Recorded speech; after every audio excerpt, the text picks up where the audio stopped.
মুখ খুললেন Donald Trump. Donald ট্রাম্পের মুখ খোলার মধ্যে অনেকেই অনেক ইঙ্গিত খুঁজে পাচ্ছেন। তিনি পরিষ্কার বলেছেন, আমরা বুঝেছিলাম এরকম কিছু একটা হবে এবং হতে চলেছে। ভারতবর্ষ যেভাবে বেছে বেছে সন্ত্রাসবাদের আতুরঘর প্রত্যেকটা জঙ্গি ঘাঁটিকে শেষ করেছে, আমেরিকাও সাধুবাদ জানালো। এবং আরো ইন্টারেস্টিং যে খবর সামনে এসেছে, সেখানে দেখা যাচ্ছে ভারতের পক্ষ থেকে এই ঘটনার পর ভারতবর্ষের national security adviser Ajit Doval US, UK, Russia এবং ইউএই এই পাঁচটি দেশকে ইনফর্ম করেন। Now it's a shame we just heard about it just as we were walking in the doors of the Oval. Just heard about it. I guess people knew something was going to happen based on a little bit of the past. They've been fighting for a long time. You know, they've been fighting for many, many decades and centuries, actually, if you really think about it. No, I just hope it ends very quickly. দেখুন, Russia, UK এবং USA তারা বরাবর ভারতের সঙ্গে ছিল। এমনকি কালকে জাতিসংঘে এরা ভারতের বিপক্ষে কোনো কথা বলেনি। আরো উল্লেখযোগ্য বিষয়, ফ্রান্সও এই পুরো বিষয়টাকে ওয়েলকাম করবে, আপনারা লিখে নিন, কারণ ফ্রান্স ওপেনলি ভারতকে সমর্থন করেছে এই সন্ত্রাসবাদের দমনে। জয়শঙ্কর একটি টুইট করেছেন। ডক্টর জয়শঙ্কর পরিষ্কারভাবে বলেছেন, গোটা বিশ্ব যেন সন্ত্রাসবাদের বিপক্ষে এইভাবেই রুখে দাঁড়ায়। World must show zero tolerance two terrorism. অর্থাৎ পরিষ্কারভাবে বুঝিয়ে দিয়েছেন, যেভাবে প্রথম থেকেই তিনি চেয়েছেন, বুঝিয়ে দিয়েছেন, বলেছেন যে এর প্রত্যাঘাত হবেই। আজকে ভারতবর্ষ কিন্তু অনেক বড় ডিপ্লোম্যাটিক একটা জয়। ডিপ্লোম্যাটিক জয় আমি কেন বলছি, কারণ প্রথম থেকেই ভারতবর্ষ একাধিক দেশের সঙ্গে সম্পর্ক রক্ষা করেছেন, একাধিক দেশকে পাকিস্তানের অবস্থা বুঝিয়েছেন এবং পরিষ্কারভাবে জাতিসংঘের মতো দরবারেও পাকিস্তানকে সন্ত্রাসবাদী রাষ্ট্র হিসাবে প্রমাণ করে দিয়েছে ভারতবর্ষ। একাধিক ভিডিও আমি শেষ 2-3 দিনে করেছি, যেখানে আপনাদের আমি বলেছি আন্তর্জাতিক স্তরে ভারতবর্ষ পাকিস্তানকে আগে ডিপ্লোম্যাটিক স্তরে এক ঘরে করছে, তারপরেই কোনো না কোনো অ্যাটাক করবে। আপনারা ডেথ কনফারেন্স করার পরে জানতে পারবো কি জানতে পেরেছি কোথায় কোথায় অ্যাটাক করা হয়েছে। তবে তার আগে বলি, যে খবর আমরা পেয়েছি সেখানে বলা হচ্ছে 9টি টেরর লঞ্চ প্যাড সম্পূর্ণভাবে গুড়িয়ে দেওয়া হয়েছে। অ্যামুনেশন ডিপো, যেখানে অস্ত্র জমিয়ে রাখে জঙ্গিরা, সেগুলোকে সম্পূর্ণভাবে শেষ করা হয়েছে। কমিউনিকেশন হাব সম্পূর্ণভাবে ভেস্তে দেওয়া হয়েছে এবং একের পর এক ছবি প্রকাশ করা হয়েছে ভারতের এয়ারফোর্সের পক্ষ থেকে। পাকিস্তানের এক বিখ্যাত সাংবাদিক একটি ছবি পোস্ট করেছিলেন, সাংবাদিকের নাম হামিদ মির।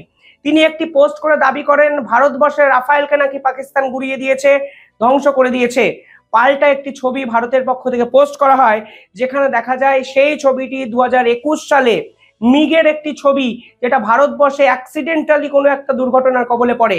অর্থাৎ পাকিস্তান সম্পূর্ণভাবে সোশ্যাল নেটওয়ার্ককে ব্যবহার করে ফেক ভিডিও নিউজ প্রচার করে ভারতের বিপক্ষে কথা বলার চেষ্টা করছে। যদিও অফিসিয়াল কনফার্মেশন ছাড়া কোনো খবরকে বিশ্বাস করবেন না, আমি প্রত্যেকটি খবর অফিসিয়াল কনফার্মেশন আসার পরই আপনাদের বলছি। पाकिस्तानी और इंडिया ने जंग शुरू कर दी। अभी मेरे बहावलपुर सिटी के अंदर मौलाना मसूद अजहर साहब के जो है मदरसा है, उसके ऊपर 4 मिसाइल दागे गए हैं। 4 मिसाइलों के साथ हमला किया गया है मौलाना मसूद अजहर साहब के मदरसे के ऊपर। हम अपनी अफवाज पाकिस्तान के साथ खड़े हैं, लेकिन मेरा सवाल है कि हमारी एजेंसीज कहाँ सोई हुई थी, हमारी अफवाज पाकिस्तान कहाँ सोई हुई थी जब ये हमला हुआ। मुजफ्फराबाद की भी खबर आ रही है कि मुजफ्फराबाद वाली साइड पर भी ये अटैक हुआ है, लेकिन सबसे पहले मेरे बहावलपुर सिटी के अंदर अटैक हुआ है ब्लास्टिक मिसाइल के साथ। उन्होंने हमला किया है मौलाना मसूद अजहर साहब के मदरसे के ऊपर। 4 मिसाइल मारे गए हैं। अभी ये कहना कबल वक्त है कि गोया कितनी सच्चाई है इस खबर के अंदर, किस साइड से ये मिसाइल आए हैं, ये अभी कन्फर्म होना बाकी है। लेकिन ये कन्फर्म न्यूज़ है कि उनके मदरसे के ऊपर 4 मिसाइल मारे गए हैं। पाकिस्तान जिंदाबाद, पाक फौज जिंदाबाद, इमरान खान जिंदाबाद।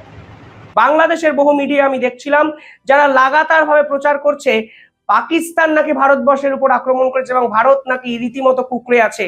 আমি সত্যি জানি না আজকের দিনের দাঁড়িয়ে এই ফেক নিউজ যারা প্রচার করছে তারা এই বিশ্বের পক্ষে কতটা ক্ষতিকর, তারা হয়তো আপনারা বুঝতে পারছেন। কোন কোন ঘাঁটিকে পুড়িয়ে দেওয়া হয়েছে, সম্পূর্ণভাবে শেষ করা হয়েছে। প্রথম ঘাঁটির নাম ভাওয়েলপুর। পুলওয়ামা হামলা ট্রেনিং সেন্টার এখানে হয়েছিল, এটি সম্পূর্ণভাবে ধ্বংস। দ্বিতীয় হলো শিয়ালকোট।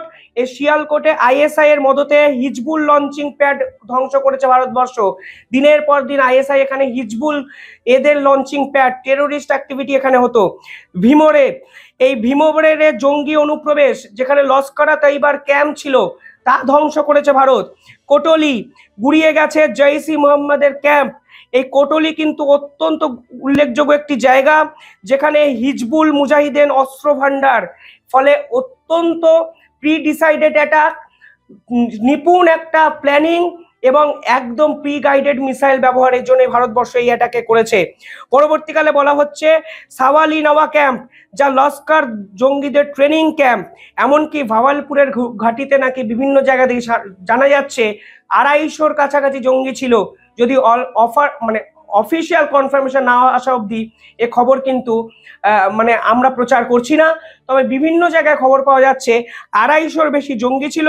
এমনকি মুরিদকেতে 120 জন জঙ্গি ছিল, কোটলিতে প্রায় 200-র কাছাকাছি জঙ্গি ছিল।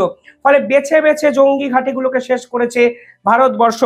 এবং এই পুরো অপারেশনে ড্রোন ব্যবহার করা হয়েছে, এই পুরো অপারেশনে প্রিসিশন গাইডেড মিসাইল ব্যবহার করা হয়েছে এবং অফিসিয়ালি গাইডেড মিসাইল ব্যবহার করা হয়েছে। যদিও ব্রহ্মোস মিসাইল ব্যবহার করা হয়েছে নাকি এখনো কোনো অফিসিয়াল কনফার্মেশন আসেনি, তাই আমি আপনাদের বলছি না।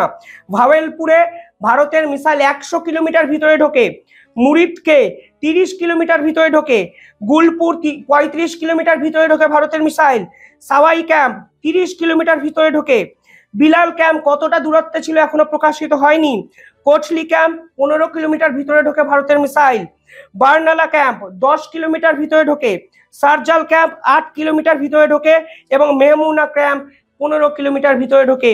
অর্থাৎ এই 9টি টেরর লঞ্চ প্যাড, যারা দিনের পর দিন পাকিস্তান ISI এবং পাকিস্তান সেনাবাহিনীর মদতে পিওকেতে বিভিন্ন সন্ত্রাসবাদী কাণ্ড কারখানা করছিল, তাদেরকে সম্পূর্ণভাবে গুড়িয়ে দিয়েছে ভারতের এয়ারফোর্স, ভারতের সেনা। অর্থাৎ পাকিস্তানের অকাল দিওয়ালি, রাত জুড়ে শুধু আলোর রোশনাই, শুধু সূর্যালোক সেই আলো নয়, মিসাইলের আলো, বোম্বিং এর আলো এবং প্রত্যেকটা জঙ্গি ঘাঁটি গুড়িয়ে দেওয়ার আলো। এবং সেই আলো পাকিস্তানের সদর দপ্তর অব্দি পৌঁছে গেছে। তারা বলছে এই ঘটনাকে তারা অ্যাক্ট অফ ওয়ার ভাবছে, যুদ্ধের শুরু ভাবছে, আমরা প্রত্যাঘাত করবই। অর্থাৎ পাকিস্তান চাইছে ভারতের প্রত্যাঘাত করতে, কিন্তু ভারতবর্ষ প্রত্যাঘাতের অপেক্ষাতে আছে। আসো, ঘরে ঢোকার চেষ্টা করো, খুঁজে খুঁজে খুঁজে খুঁজে তোমাদেরকে হত্যা করব। 14 দিন পর নৃশংস কাশ্মীরে হিন্দু নিধন যজ্ঞের যে হত্যালীলা প্রতিঘাত ভারতবর্ষ করলো আজ, তা নিঃসন্দেহে ইতিহাসে লেখা থাকবে। উরি অ্যাটাকের পর 10 দিন লেগেছিল, পুলওয়ামার পর 12 দিন লেগেছিল এবং আজকে পেহেলগাম হত্যাকাণ্ডের পর 14 দিনের মাথায় অপারেশন সিন্দুর আন্তর্জাতিক স্তরে ভারতের যে গৌরব, সেই গৌরব কিন্তু ফের একবার বজায় রাখলো। ভারতের সেনাবাহিনীকে ধন্যবাদ ভারতবাসীকে এই দিনটিকে উপহার দেওয়ার জন্য। তবে ডোনাল্ড ট্রাম্পের ঐতিহ্যবাহী কথা, উনি জানতেন এরকমই কিছু একটা হবে। উনি ভারতবর্ষকে বিশ্বাস করেছিলেন, ভারতের মিলিটারিকে বিশ্বাস করেছিলেন। রাশিয়ার স্টেটমেন্টটা আসবে, আমার মনে হয় একাধিক স্টেটমেন্টে পাকিস্তান সরকারের হৃদস্পন্দন আরো বাড়তে শুরু করবে। কিভাবে দেখছেন আপনারা পুরো ঘটনা আপনারা জানাবেন। আমি এই ভিডিওতে একটি ছোট্ট ভিডিও দেখিয়েছি, এখানে পাকিস্তান থেকে ভিডিও এসছে, কান্নার ভিডিও। কোন একটা মাদ্রাসার উপরে অ্যাটাক করা হয়েছে এবং সবাই কম্পিত। অপেক্ষা করুন আসিফ মুনির, এরপর পাকিস্তানের সেনা প্রধানকে ঘিরে ধরবে পাকিস্তানের মানুষ। এটাই হলো ভবিতব্য। লিখে নিন, মিলিয়ে নিন, তারিখটা নোট করে নিন ডায়েরিতে। সময় আসছে সবকিছু জবাব দেওয়ার। ধন্যবাদ।